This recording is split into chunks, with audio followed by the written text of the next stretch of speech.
Here is the main character for this video. Now, let's go to Mike Mitchell channel analytics. He has uploaded 229 videos.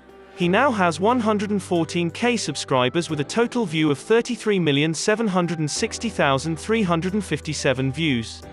He's from Canada, and his channel type is People. He created his channel since April 2, 2015. The grade he got is B, and his Social Blade ranking is at 115,555th. The subscriber ranking is 214,928th, and then video view rank is 163,420th. He ranked at 3,326th in Canada and 34,727th in People. Next, the daily subs for Mike is around 167 with a daily view of 71,186.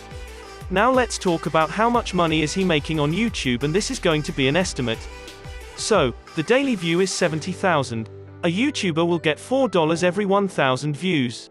Therefore, the daily earning will be $280.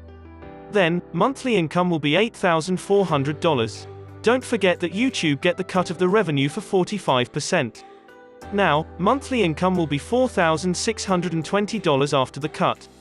And as for the yearly income will be $55,440. That is how much Mike Mitchell earns from YouTube.